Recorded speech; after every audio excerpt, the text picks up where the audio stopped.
ಇನ್ನು ಶಾಲಾ ಕಾಲೇಜುಗಳು ಇಂದಿನಿಂದ ಆರಂಭವಾಗಿದ್ದು ಜಿಲ್ಲೆಯಾದ್ಯಂತ ವಿದ್ಯಾ ದೇಗುಲದಲ್ಲಿ ಸಂಭ್ರಮದ ವಾತಾವರಣ ಕಂಡುಬರ್ತಿದೆ. ಸೋಮವಾರ ಜಿಲ್ಲೆಯ ಎಲ್ಲೆಲ್ಲಿ ಶಾಲೆ ಪದವಿ ಪೂರ್ವ ಕಾಲೇಜುಗಳು ಆರಂಭವಾಗಿದೆ ಎನ್ನುವುದರ ವಿವರ ನೋಡೋಣ ಬನ್ನಿ.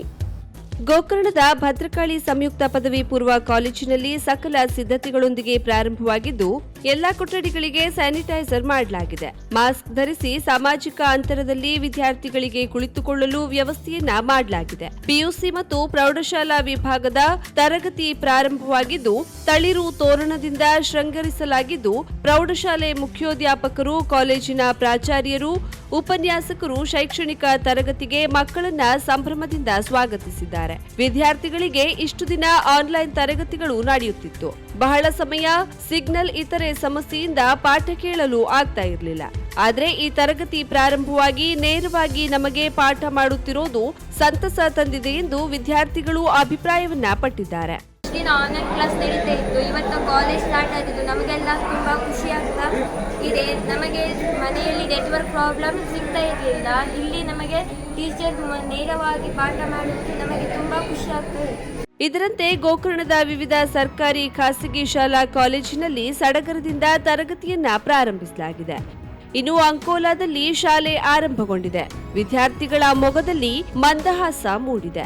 ಎಷ್ಟೋ ದಿನಗಳಿಂದ ಮನೆಯಲ್ಲಿ ಕುಳಿತು ಶಾಲೆ ಯಾವಾಗ ಆರಂಭಗೊಳ್ಳುತ್ತದೆಯೋ ಎನ್ನುವ ಚಿಂತೆಯಲ್ಲಿ ವಿದ್ಯಾರ್ಥಿಗಳ ಜೊತೆಯಲ್ಲಿ ಶಿಕ್ಷಕರು ಬೇಸರದಲ್ಲಿದ್ರು. ಪ್ರತಿ ಶಾಲೆಗಳಲ್ಲಿ ಕೋವಿಡ್ ನಿಯಮಗಳನ್ನ ಪಾಲಿಸಿ ಶಾಲೆಯಲ್ಲಿ ಶಾರೀರಿಕ ಅಂತರ ಕಾಪಾಡಿಕೊಂಡು ವಿದ್ಯಾರ್ಥಿಗಳನ್ನ ಪ್ರೀತಿಯಿಂದ ಶಿಕ್ಷಕರು ಸ್ವಾಗತಿಸಿದ್ದಾರೆ. ತಾಲೂಕಿನ ಹೃದಯ ಭಾಗದಲ್ಲಿರುವ ನಿರ್ಮಲ ಹೃದಯ ಆಂಗ್ಲ ಮಾಧ್ಯಮ ಪ್ರೌಢಶಾಲೆಯಲ್ಲಿ ವ್ಯವಸ್ಥಿತವಾಗಿ ಕೋವಿಡ್ ನಿಯಮ ಪಾಲಿಸಿ ವಿದ್ಯಾರ್ಥಿಗಳನ್ನ ಪರೀಕ್ಷಿಸಿ ತರಗತಿಗೆ ಬರಮಾಡಿಕೊಳ್ಳಲಾಯಿತು. ಶಾಲಾ ಮುಖ್ಯೋಧ್ಯಾಪಕಿ ಲೂಸಿ ಕ್ಲೇರಾ ಮಾತನಾಡಿ, ಶಾಲೆ ಆರಂಭಗೊಂಡಿರುವುದು ಸಂತಸ ತಂದಿದೆ. ವಿದ್ಯಾರ್ಥಿಗಳ ಭವಿಷ್ಯ ಉಜ್ವಲಗೊಳ್ಳಬೇಕು. ರಾಜ್ಯದ ಮುಖ್ಯಮಂತ್ರಿ ಬಸವರಾಜ ಬೊಮ್ಮಾಯಿ ಮತ್ತು ಇತರರಿಗೆ ಧನ್ಯವಾದಗಳನ್ನು ಅರ್ಪಿಸುತ್ತೇವೆ ಎಂದರು. That the government has given a privilege to open the schools for the students. We were waiting for this opportunity. Of course, we were doing this online classes and we were very good in contact with the students. But we were not able to reach out to all the students, especially those who are far away from the town and so on. So now this opportunity has given us and awakened us to meet the students and to reach out to all. So we congratulate our Chief Minister as well as each and everyone and we thank our government. Thank you. ವಿದ್ಯಾರ್ಥಿಗಳು ಮಾತನಾಡಿ ಶಾಲೆ ಆರಂಭವಾಗಿದ್ದು ಸಂತೋಷವಾಗಿದೆ ಎಂದರು. ಖುಷಿಯಾಗಿದೆ. ಬಹಳ ಕಾಲದಿಂದ ನಾವು ಮನೆಯಲ್ಲೇ ಇದ್ದುಕೊಂಡು ಬಹಳ ಬೇಜಾರಾಗಿತ್ತು. ಈಗ ಶಾಲೆ ಹೊಸದಾಗಿ ಶುರುವಾಗಿದೆ, ಅದರಿಂದ ಖುಷಿಯಾಗಿದೆ. ನಾವು ಇಷ್ಟು ದಿವಸ ಶಾಲೆಗೆ ಬಂದಾಗಿತ್ತು. ಈಗ ಶುರುವಾಗಿ ಬಂದ ಕೂಡಲೇ ಥರ್ಮಲ್ ಸ್ಕ್ಯಾನಿಂಗ್ ಮಾಡಿದ್ದಾರೆ. ಹಾಗೆ ಸ್ಯಾನಿಟೈಸೇಷನ್ ಕೂಡ ಮಾಡಿದ್ದಾರೆ ಶಾಲೆಗೆ. ಹಾಗೆ ನಮಗೆ ಇಲ್ಲಿ ಸುಖ ಸೌಲಭ್ಯಗಳು ಸಿಗ್ತಾ ಇದೆ. ಹಾಗೆ ಶಾಲೆಗೆ ಬಂದು ಬಹಳ ಖುಷಿಯಾಗಿದೆ. ಹಾಗೆ ಶಿರಸಿಯ ಶೈಕ್ಷಣಿಕ ಜಿಲ್ಲೆಯಾದ್ಯಂತ ಎಲ್ಲ ಪ್ರೌಢಶಾಲೆಗಳು ಆರಂಭವಾಗಿದ್ದು ಶಿರಸಿಯ ಮಾರಿಕಾಂಬಾ ಸರ್ಕಾರಿ ಪ್ರೌಢಶಾಲೆಗೆ ಜಿಲ್ಲಾ ಪಂಚಾಯಿತಿ ಸಿಇಒ ಪ್ರಿಯಾಂಗಾ ಎಂ ಸೋಮವಾರ ಭೇಟಿ ನೀಡಿ ಸಿದ್ಧತೆ ಪರಿಶೀಲಿಸಿದ್ರು. ಶಾಲೆಗೆ ಆಗಮಿಸಿ ವಿದ್ಯಾರ್ಥಿಗಳೊಂದಿಗೆ ಮಾತನಾಡಿ ಆತ್ಮವಿಶ್ವಾಸದಿಂದ ತರಗತಿಗೆ ಹಾಜರಾಗಿ ಎಂದು ಧೈರ್ಯ ತುಂಬಿದ್ರು. ಈ ವೇಳೆ BEO MS Hegde, taluk panchayat EO FG Chinnannanavar ಹಾಗೂ ಶಾಲೆಯ ಉಪ ಪ್ರಾಚಾರ್ಯ ನಾಗರಾಜ್ ನಾಯ್ಕ್ ಉಪಸ್ಥಿತರಿದ್ದರು. ಇನ್ನು ಶಾಲಾ ಕಾಲೇಜು ಆರಂಭೋತ್ಸವದ ಅಂಗವಾಗಿ ತಾಲೂಕು ಮತ್ತು ಪಟ್ಟಣದಲ್ಲಿರುವ ವಿವಿಧ ಶಾಲೆ ಕಾಲೇಜುಗಳಲ್ಲಿ ಸಂಭ್ರಮದ ವಾತಾವರಣ ನಿರ್ಮಾಣವಾಗಿದೆ. ಕಳೆದ 2 ವರ್ಷದಿಂದ ಶಾಲೆಗೆ ಆಗಮಿಸದ ವಿದ್ಯಾರ್ಥಿಗಳ ಮುಖದಲ್ಲಿ ಮಂದಹಾಸ ಮೂಡಿದೆ. 9:30 ರಿಂದ 1:30 ನಡೆಯುವ ತರಗತಿಗಳಿಗೆ ಸಕಲ ಸಿದ್ಧತೆಗಳನ್ನ ಶೈಕ್ಷಣಿಕ ಇಲಾಖೆ ಕೈಗೊಂಡಿದ್ದು ಪ್ರತಿ ತರಗತಿಗಳನ್ನ ಸ್ಯಾನಿಟೈಸ್ ಮಾಡಲಾಗಿದೆ. ಥರ್ಮಲ್ ಸ್ಕ್ಯಾನಿಂಗ್, ಮಾಸ್ಕ್ ಕಡ್ಡಾಯಗೊಳಿಸಲಾಗಿತ್ತು. ವಿದ್ಯಾರ್ಥಿಗಳು ಉತ್ಸಾಹದಿಂದ ತರಗತಿಗಳಿಗೆ ಹಾಜರಾಗ್ತಿದ್ದಾರೆ. ಹಳಿಯಾಳ ಪಟ್ಟಣದಲ್ಲಿರುವ ಶಿವಾಜಿ ಪ್ರೌಢಶಾಲೆ ಮತ್ತು ಕಾಲೇಜು ಹಾಗೂ ವಿಡಿ ಹೆಗಡೆ ಶಾಲಾ ಕಾಲೇಜುಗಳಲ್ಲಿ ಹಬ್ಬದ ವಾತಾವರಣ ನಿರ್ಮಾಣವಾಗಿತ್ತು. ಕಾಲೇಜಿನ ಮುಂಭಾಗದಲ್ಲಿ ರಂಗೋಲಿ ಹಾಕಿ ತಳಿರು ತೋರಣಗಳಿಂದ ಅಲಂಕರಿಸಲಾಗಿದ್ದು ವಿದ್ಯಾರ್ಥಿಗಳನ್ನ ಬರಮಾಡಿಕೊಳ್ಳಲು ಮುಖ್ಯ ದ್ವಾರಕ್ಕೆ ಶಿಕ್ಷಕರು ಆಗಮಿಸಿರೋದು ವಿಶೇಷವಾಗಿತ್ತು. 1 ವಾರಗಳ ಕಾಲ ಸಾಂಕೇತಿಕವಾಗಿ ತರಗತಿಗಳನ್ನ ನಡೆಸಿದ ತಾಲೂಕಿನಲ್ಲಿರುವ 40 ಪ್ರೌಢಶಾಲೆ ಹಾಗೂ 5 ಪಿಯುಸಿ ಕಾಲೇಜುಗಳು ವಿದ್ಯಾರ್ಥಿಗಳು ಮತ್ತು ಪಾಲಕರಿಗೆ ಶಾಲಾ ಕಾಲೇಜು ಆರಂಭದ ಕುರಿತು ಜಾಗೃತಿ ಮೂಡಿಸಿ ಕೈಗೊಂಡ ಮುನ್ನೆಚ್ಚರಿಕೆ ಕ್ರಮಗಳ ಕುರಿತು ವಿವರಿಸಲಾಗಿದೆ ಎಂದು ಕ್ಷೇತ್ರ ಶಿಕ್ಷಣಾಧಿಕಾರಿ ಸಮೀರ್ ಮುಲ್ಲಾ ತಿಳಿಸಿದ್ದಾರೆ. ಯಲ್ಲಾಪುರದಲ್ಲಿ ಕೋವಿಡ್ ಸಂಕಟದ ನಡುವೆ ಶಾಲೆಗಳು ಪ್ರಾರಂಭವಾಗಿವೆ.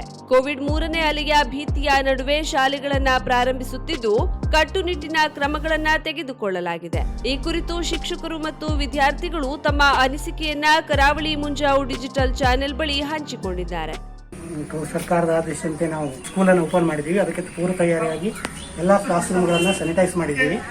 ಹಾಗೆ ಮಕ್ಕಳಿಗೆ ಪ್ರತಿಯೊಂದು ಮಗುವಿಗೂ ಕೂಡ ಸ್ಯಾನಿಟೈಸ್ ಮತ್ತು ಕಂಪಲ್ಸರಿ ಇದನ್ನು ಮಾಡಿದ್ದೀವಿ. ಟೆಂಪರೇಚರ್ನ ಟೆಸ್ಟ್ ಮಾಡಿದ್ದೀವಿ. ಹಾಗೆ ನಮ್ಮ ಶಾಲೆಗೆ 9 ಮತ್ತು 10ನೇ ಕ್ಲಾಸಿನ ಎಲ್ಲ ಮಕ್ಕಳು ಕೂಡ ಹಾಜರಾಗಿದ್ದಾರೆ ಮತ್ತು ಕಂಪಲ್ಸರಿ ಅವರು ಮಾಸ್ಕನ್ನು ಧರಿಸ್ಕೊಳ್ತಾ ಇದ್ದಾರೆ. ಹಾಗೆ ಕುಡಿಲಿಕ್ಕೆ ಬಿಸಿನೀರನ್ನು ಕೂಡ ಅವರು ತಂದುಕೊಳ್ತಾ ಇದ್ದಾರೆ. ನಾವು ಇಲ್ಲಿ ವ್ಯವಸ್ಥೆಯನ್ನು ಕೂಡ ಮಾಡಿದ್ದೇವೆ.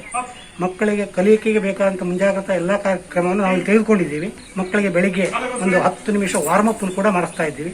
ಯಾಕೆಂದ್ರೆ ಮಕ್ಕಳು ಕಲಿಕೆಯಲ್ಲಿ ಉತ್ಸಾಹದಿಂದ ಭಾಗವಹಿಸಿದೆ ಎಂಬ ಕಾರಣಕ್ಕೋಸ್ಕರ ವಾರ್ಮ್ ಅಪ್ ಕೂಡ ಮಾಡುವಂತಹ ವ್ಯವಸ್ಥೆಯನ್ನು ನಾವು ಮಾಡಿದ್ದೀವಿ. ಹೀಗೆ ಕೋವಿಡ್ ಮುಂಜಾಗ್ರತಾ ಕ್ರಮವಾಗಿ ಏನೆಲ್ಲ ಕಾರ್ಯಕ್ರಮಗಳನ್ನು ಸರ್ಕಾರ ನಮಗೆ ನಿರ್ದೇಶಿಸಿದೆಯೋ ಅವನ್ನೆಲ್ಲವನ್ನು ಮುಂಜಾಗ್ರತವಾಗಿ ಮಾಡಿಕೊಂಡು ಮಕ್ಕಳಿಗೆ ಕಲಿಕೆಗೆ ಅನುಕೂಲವಾದಂತಹ ವಾತಾವರಣವನ್ನು ಕಲ್ಪಿಸ್ತಾ ಇದ್ದೀವಿ. ಇಷ್ಟು ದಿನ ಕೋವಿಡ್ ಕಾರಣದಿಂದ ಶಾಲೆಯೆಲ್ಲ ಬಂದಾಗಿತ್ತು. ಸ್ಟಾರ್ಟ್ ಆಗಿದೆ. ಈ ಶಾಲೆಯಲ್ಲಿ ಸ್ಯಾನಿಟೈಸರ್ ಹಾಕಿದ್ದಾರೆ. ಇಷ್ಟು ದಿನ ನಮಗೆ ಮನೆಯಲ್ಲೇ ಇದ್ದು ಆನ್ಲೈನ್ ಶಿಕ್ಷಣ ತುಂಬಾ ಬೇಸರ ಆಗಿತ್ತು. ಯಾರ ಜೊತೆ ಬೆರೀಲಿಕ್ಕೆ ಆಗ್ಲಿಲ್ಲಾಗಿತ್ತು. ಆದ್ರೆ ಇವತ್ತು ಎಲ್ಲರ ಜೊತೆ ಸೇರಿ ನಮ್ಗೆ ತುಂಬಾ ಖುಷಿ ಆಗ್ತಾ ಇದೆ. ಮತ್ತೆ ಎಲ್ಲರ ಜೊತೆ ಕುಳಿತು ಕಲಿತ್ರೆ ನಮ್ಗೆ ತುಂಬಾ ಅನುಕೂಲ ಆಗುತ್ತೆ. ನಮ್ಗೆ ಏನಾದ್ರು ಗೊತ್ತಿಲ್ಲ ಅಂದ್ರೆ ಹೆಲ್ಪ್ ಆಗುತ್ತೆ. ಇದರಿಂದ ನಾವು ತುಂಬಾ ಖುಷಿ ಆಗಿದ್ದೇವೆ.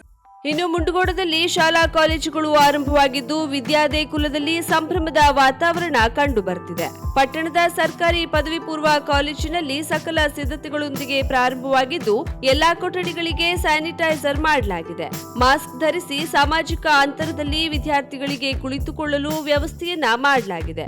ಆವರಣವನ್ನ ಸ್ವಚ್ಛಗೊಳಿಸಲಾಗಿದೆ. ಪಿಯುಸಿ ಮತ್ತು ಪ್ರೌಢಶಾಲಾ ವಿಭಾಗದ ತರಗತಿ ಪ್ರಾರಂಭವಾಗಿದ್ದು ತಳಿರು ತೋರಣದಿಂದ ಶೃಂಗರಿಸಲಾಗಿದ್ದು ಪ್ರೌಢಶಾಲೆ ಮುಖ್ಯೋಧ್ಯಾಪಕರು, ಕಾಲೇಜಿನ ಪ್ರಾಚಾರ್ಯರು, ಉಪನ್ಯಾಸಕರು ಶೈಕ್ಷಣಿಕ ತರಗತಿಯನ್ನ ಸಂಭ್ರಮದಿಂದ ಸ್ವಾಗತಿಸಿದ್ದಾರೆ. ಇನ್ನು ವಿದ್ಯಾರ್ಥಿಗಳಿಗೆ ಇಷ್ಟು ದಿನ ಆನ್ಲೈನ್ ತರಗತಿಗಳು ನಡೀತಾ ಇತ್ತು. ಬಹಳ ಸಮಯ ಸಿಗ್ನಲ್ ಇತರೆ ಸಮಸ್ಯೆಯಿಂದ ಪಾಠ ಕೇಳಲು ಆಗ್ತಾ ಇರಲಿಲ್ಲ. ಆದ್ರೆ ಈ ತರಗತಿ ಪ್ರಾರಂಭವಾಗಿ ನೇರವಾಗಿ ನಮಗೆ ಪಾಠ ಮಾಡುತ್ತಿರೋದು ಸಂತಸ ತಂದಿದೆ ಎಂದು ಪಿಯುಸಿ ವಿದ್ಯಾರ್ಥಿ ಶಾರದಾ ಗಾಣಿಗೇರ್ ಅಭಿಪ್ರಾಯ ಪಟ್ಟಿದ್ದಾರೆ. ಕಾಲೇಜ್ ಪ್ರಾರಂಭವಾಗಿದ್ದು ಒಳ್ಳೇದು. ಯಾಕಂದ್ರೆ ನಮ್ಗೆ ಓದಾಕ ಸರಿ ಅನ್ನಿಸ್ತಿಲ್ಲ ಆಗಿತ್ತು. ಆನ್ಲೈನ್ ಕ್ಲಾಸ್ನು ಒಂದೊಂದ್ಸಲ ಫೋನು ಇರ್ತಿಲ್ಲ ಆಗಿತ್ತು ಮನ್ಯಾಗ. ಚಲೋ ಆಗ್ತದೆ ಕ್ಲಾಸ್. ಆನ್ಲೈನ್ ಕ್ಲಾಸ್ ಬಿಟ್ಟು ಕಾಲೇಜ್ ಸ್ಟಾರ್ಟ್ ಆಗಿ ಚಲೋ. ಶಾಲೆ ಆರಂಭವಾಗಿ ಸಂತೋಷವಾಗಿದೆ ಎಂದು ವಿದ್ಯಾರ್ಥಿ ಮಂಜುನಾಥ್ ಕೋಟಗೊಂಡಸಿ ಅಭಿಪ್ರಾಯಪಟ್ಟಿದ್ದಾರೆ. ಇದು ಆನ್ಲೈನ್ ಕ್ಲಾಸ್ ಅಷ್ಟೊಂದು ಕ್ಲಿಯರ್ ಆಗಿ ಕೇಳಲ್ಲ ಸರ್. ಒಂದು ಮನಿ ಬೋರ್ ಆದಂಗ ಆಗ್ತಿದೆ ಸರ್. ಅದು ಮತ್ತೆ ಯಾರು ಫೋನ್ ಅದು ಬಂದ್ರೆ ಮತ್ತೆ ಮನೆಯಲ್ಲಿ ಫೋನ್ ಕೊಡ್ಬೇಕು ಸರ್. ಅವು ಈಗ ಕಾಲೇಜ್ ಒಂದಿದ್ದಕ್ಕೆ ಖುಷಿ ಆಕೆ ಸರ್. ಮನ್ಯಾಗ ಇದ್ರೆ ಬರೀ ಕೆಲಸನೇ ಹೇಳ್ತಾರೆ, ಅಲ್ಲಿ ಹೋಗು ಇಲ್ಲಿ ಹೋಗ ಅದು ಮಾಡಿ ಇದು ಮಾಡಂತಂದ್ರೆ ಕಾಲೇಜ್ ಸ್ಟಾರ್ಟ್ ಆಗಿ ಚಲೋ ಸರ್. ಸರ್ಕಾರದ ಮಾರ್ಗಸೂಚಿಯಂತೆ ಸೋಮವಾರದಿಂದ ಪಿಯುಸಿ ತರಗತಿ ಆರಂಭವಾಗಿದ್ದು ಕೋವಿಡ್ ನಿಯಮಗಳನ್ನ ಕಡ್ಡಾಯವಾಗಿ ಪಾಲಿಸಲು ಮುಂಜಾಗ್ರತಾ ಕ್ರಮ ವಹಿಸಲಾಗಿದೆ. ಸರ್ಕಾರ ಮತ್ತು ಪದವಿ ಪೂರ್ವ ಶಿಕ್ಷಣ ಇಲಾಖೆಯ ಮಾರ್ಗಸೂಚಿಯ ಪ್ರಕಾರ 23ನೇ ತಾರೀಕಿನಿಂದ ಪ್ರಥಮ ಪಿಯುಸಿ ಮತ್ತು ದ್ವಿತೀಯ ಪಿಯುಸಿ ತರಗತಿಗಳನ್ನು ಭೌತಿಕ ತರಗತಿಗಳನ್ನು ನಾವು ಇವತ್ತಿಂದ ಪ್ರಾರಂಭ ಮಾಡ್ತಾ ಇದ್ದೇವೆ. ಇವತ್ತು ಕೋವಿಡ್ ರೂಲ್ಸ್ ಏನಿದೆ, ಸರ್ಕಾರದ ನಿರ್ದೇಶನ ಮತ್ತು ಇಲಾಖೆಯ ನಿರ್ದೇಶನ ಏನಿದೆ ಅದನ್ನು ನಾವು ಸರಿಯಾದಂತಹ ರೀತಿಯಲ್ಲಿ ನಿರ್ವಹಣೆ ಮಾಡ್ತಾ ಇದ್ದೇವೆ. ಬೆಳಗ್ಗೆ ಎಲ್ಲ ಮಕ್ಕಳನ್ನು ಸಾಲಾಗಿ ನಿಲ್ಲಿಸಿ ಸ್ಯಾನಿಟೈಸರ್ ಮಾಡುವುದರ ಮೂಲಕ, ಜೊತೆಗೆ ಪ್ರತಿ ಮಕ್ಕಳಿಗೂ ಕೆಲವು ಮಾಸ್ಕ್ಗಳನ್ನು ವಿತರಣೆ ಮಾಡುವುದರ ಮೂಲಕ ಮಕ್ಕಳಿಗೆ ಸಾಮಾಜಿಕ ಅಂತರವನ್ನು ಕಾಯ್ದುಕೊಳ್ಳುವಂತಹ ನಿರ್ದೇಶನವನ್ನು ನೀಡಿದ್ದೇವೆ. ಇನ್ನು ಭಟ್ಕಳದಲ್ಲಿ ಶಾಲಾ ಕಾಲೇಜು ಸೋಮವಾರ ಪ್ರಾರಂಭವಾಗಿದ್ದು ವಿದ್ಯಾರ್ಥಿಗಳು ಯಾವುದೇ ಹಿಂಜರಿಕೆ ಇಲ್ಲದೆ ತರಗತಿಗೆ ಹಾಜರಾಗಿ ಪಾಠ ಕೇಳ್ತಿದ್ದಾರೆ. ತಾಲೂಕಿನ 37 ಶಾಲೆಗಳಲ್ಲಿ 9 ಹಾಗೂ 10ನೇ ತರಗತಿಗೆ ವಿದ್ಯಾರ್ಥಿಗಳು ಹಾಜರಾಗಿದ್ದು ಹಾಜರಾತಿಯ ಪ್ರಮಾಣ 95% ದಾಟಿದೆ. ಕೊರೋನಾ ಸೋಂಕಿನ ಕಾರಣದಿಂದ 3-4 ತಿಂಗಳು ಕಾಲ ಮನೆಯಲ್ಲಿಯೇ ಆಟವಾಡಿಕೊಂಡು ಮೊಬೈಲ್ನಲ್ಲಿ ಪಾಠ ಕೇಳಿ ಬೇಸತ್ತ ವಿದ್ಯಾರ್ಥಿಗಳು ಲಾಕ್ಡೌನ್ ಸಡಿಲಿಕೆಯಿಂದಾಗಿ ಹುಮ್ಮಸ್ಸಿನಿಂದಲೇ ಶಾಲೆಯತ್ತ ಮುಖ ಮಾಡಿದ್ದಾರೆ. ಕಾಲೇಜಿನಲ್ಲಿಯೂ ವಿದ್ಯಾರ್ಥಿಗಳ ಹಾಜರಾತಿ ಸಮಾಧಾನ ತಂದಿದೆ. ಎಲ್ಲಾ ವಿದ್ಯಾರ್ಥಿಗಳನ್ನ ಸ್ಯಾನಿಟೈಸೇಷನ್ಗೆ ಒಳಪಡಿಸಿ ತರಗತಿಯ ಒಳಗಡೆ ಬಿಡಲಾಗಿದೆ. ನಮಗೆ ಮೊಬೈಲ್ ಪಾಠಕ್ಕಿಂತ ತರಗತಿಗೆ ಬರುವುದು ಖುಷಿ ನೀಡುತ್ತದೆ. ಮೊಬೈಲ್ನಲ್ಲಿ ಹೆಚ್ಚು ಮನಸ್ಸನ್ನ ಕೇಂದ್ರೀಕರಿಸುವುದು ಸಾಧ್ಯವಿಲ್ಲ. ಕೆಲವೊಮ್ಮೆ ನೆಟ್ವರ್ಕ್ ಅಥವಾ ಮೊಬೈಲ್ ಫೋನ್ ಸಮಸ್ಯೆಯಿಂದಾಗಿ ಆನ್ಲೈನ್ ಪಾಠ ಸರಾಗವಾಗಿ ಆಲಿಸಲು ಸಾಧ್ಯವಾಗ್ತಿಲ್ಲ. ತರಗತಿಯ ಪಾಠವೇ ಮುಂದುವರಿದ್ರೆ ಉತ್ತಮ ಎಂದು ಹೆಚ್ಚಿನ ಎಲ್ಲ ವಿದ್ಯಾರ್ಥಿಗಳು ತಮ್ಮ ಅಭಿಪ್ರಾಯವನ್ನ ವ್ಯಕ್ತಪಡಿಸಿದ್ದಾರೆ. ಇವತ್ತಿನಿಂದ ನಮಗೆ ಶಾಲೆ ಶುರುವಾಗಿದೆ. ಇಷ್ಟು ದಿವಸ ಮನೆಯಲ್ಲಿದ್ದು ಓದಲಿಕ್ಕೆಲ್ಲ ಸ್ವಲ್ಪ ಕಷ್ಟ ಆಗ್ತಿತ್ತು. ಈಗ ಶಾಲೆ ಶುರುವಾಗೋದ್ರಿಂದ ನಮಗೆ ಅನುಕೂಲ ಆಗಿದೆ. ಟಿವಿಯಲ್ಲಿ ಬರೋದೆಲ್ಲ ಸ್ವಲ್ಪ ಕಷ್ಟ ಆಗ್ತಿತ್ತು ಬರೆಯೋದಕ್ಕೆಲ್ಲ.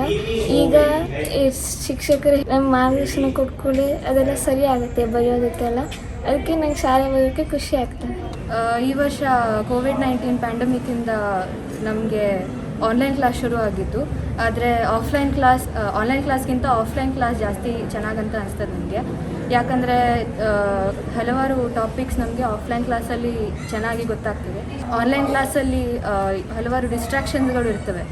ಶಾಲಾ ಕಾಲೇಜುಗಳಲ್ಲಿ ಶಿಕ್ಷಕರು, ಉಪನ್ಯಾಸಕರು ಅತ್ಯುತ್ಸಾಹದಿಂದಲೇ ಪಾಠ ಪ್ರವಚನದಲ್ಲಿ ತೊಡಗಿರುವುದು ಕಂಡುಬಂದಿದೆ. ವಿದ್ಯಾರ್ಥಿಗಳ ಹಾಜರಾತಿ ನಮಗೆ ಸಂತೋಷದ ಜೊತೆಗೆ ಉತ್ಸಾಹವನ್ನ ನೀಡಿದೆ. ತರಗತಿಗಳನ್ನ ವಿಂಗಡಿಸಿ ಅದಕ್ಕೆ ತಕ್ಕಂತೆ ವೇಳಾಪಟ್ಟಿಯನ್ನ ಸಿದ್ಧಪಡಿಸಿ ಪಾಠಕ್ಕೆ ತರಗತಿಗಳನ್ನ ಸಿದ್ಧಪಡಿಸಿದ್ದೇವೆ ಎನ್ನುತ್ತಾರೆ ದಿ ನ್ಯೂ ಇಂಗ್ಲಿಷ್ ಸ್ಕೂಲ್ ಶಾಲಾ ಮುಖ್ಯೋಪಾಧ್ಯಾಯ ಗಣಪತಿ ಶೀರೂರ್. ನಮ್ಮ ಶಾಲೆಯಲ್ಲಿ ಇಂದಿನಿಂದ ನಾವು 9 ಮತ್ತು 10ನೇ ತರಗತಿಗಳನ್ನು ಪ್ರಾರಂಭ ಮಾಡಿದ್ದೀವಿ. ವಿದ್ಯಾರ್ಥಿಗಳು ಬಹಳ ಆಸಕ್ತಿಯಿಂದ ಮತ್ತು ಸಂತೋಷದಿಂದ ಶಾಲೆಗೆ ಬಂದಿದ್ದಾರೆ. 95% ಹೆಚ್ಚಿನ ವಿದ್ಯಾರ್ಥಿಗಳು ಇವತ್ತು ತರಗತಿಗೆ ಹಾಜರಾಗಿದ್ದಾರೆ. 20 ವಿದ್ಯಾರ್ಥಿಗಳಂತೆ 4 ಅಥವಾ 5 ಬ್ಯಾಚ್ಗಳನ್ನಾಗಿ ಮಾಡಿ ನಾವು ವಿದ್ಯಾರ್ಥಿಗಳಿಗೆ ಅದಕ್ಕೆ ತಕ್ಕಂತೆ ಒಂದು ವೇಳಾಪಟ್ಟಿಯನ್ನು ತಯಾರಿಸಿ ಎಲ್ಲ ಕೋವಿಡ್ ಮುನ್ನೆಚ್ಚರಿಕಾ ಕ್ರಮಗಳನ್ನು ತೆಗೆದುಕೊಂಡು ತರಗತಿಗಳನ್ನು ಪ್ರಾರಂಭ ಮಾಡಿರುತ್ತೇವೆ. ಶಾಲಾ ಆರಂಭದ ಕುರಿತು ಪ್ರತಿಕ್ರಿಯೆ ನೀಡಿರುವ ಕ್ಷೇತ್ರ ಶಿಕ್ಷಣಾಧಿಕಾರಿ ದೇವಿದಾಸ್ ಮೊಗೇರ್, ಈ ಶೈಕ್ಷಣಿಕ ವರ್ಷದಲ್ಲಿ ಕೊರೋನಾ ಕಾರಣದಿಂದಾಗಿ ತಡವಾಗಿ ತರಗತಿ ಆರಂಭವಾಗಿದ್ರೂ ವಿದ್ಯಾರ್ಥಿಗಳ ಹಾಜರಾತಿ ಧನಾತ್ಮಕವಾಗಿದೆ ಎಂದು ತಿಳಿಸಿದ್ದಾರೆ. ಕರಾವಳಿ ಮುಂಜಾವು ಡಿಜಿಟಲ್ ಯೂಟ್ಯೂಬ್ ಚಾನೆಲ್ನ ಸಬ್ಸ್ಕ್ರೈಬ್ ಮಾಡಿ, ಬೆಲ್ ಐಕಾನ್ನ ಕ್ಲಿಕ್ ಮಾಡಿ. Baba enterprises earth movers and crane services. ನಮ್ಮಲ್ಲಿ ಕಟ್ಟಡ ಕಾಮಗಾರಿ, ಕೈಗಾರಿಕೆ, ಗುತ್ತಿಗೆ ಕಾಮಗಾರಿಗಳಿಗೆ ಭಾರಿ ಗಾತ್ರದ ಸರಕು ಸಾಗಾಣಿಕೆಗಾಗಿ ಬೇಕಾಗುವ ಯಂತ್ರೋಪಕರಣಗಳು ಬಾಡಿಗೆಗೆ ಲಭ್ಯ ಇದೆ. 12 ton hydra, 15 ton hydra, 14 ton Farana, 16 ton Farana, 50 ton crane, JCB, backhoe ಲೋಡರ್ಗಳು ಬಾಡಿಗೆಗೆ ಸಿಗುತ್ತವೆ. ತ್ವರಿತಗತಿಯ ಹಾಗೂ ಗುಣಮಟ್ಟದ ಸೇವೆಗಾಗಿ ಸಂಪರ್ಕಿಸಿ. Angad Singh, house number 2231E, Amar sawmill, Marathi ಶಾಲೆ ಹಿಂಬದಿ, ಕೋಡಿಬಾಗ್, ಕಾರವಾರ್.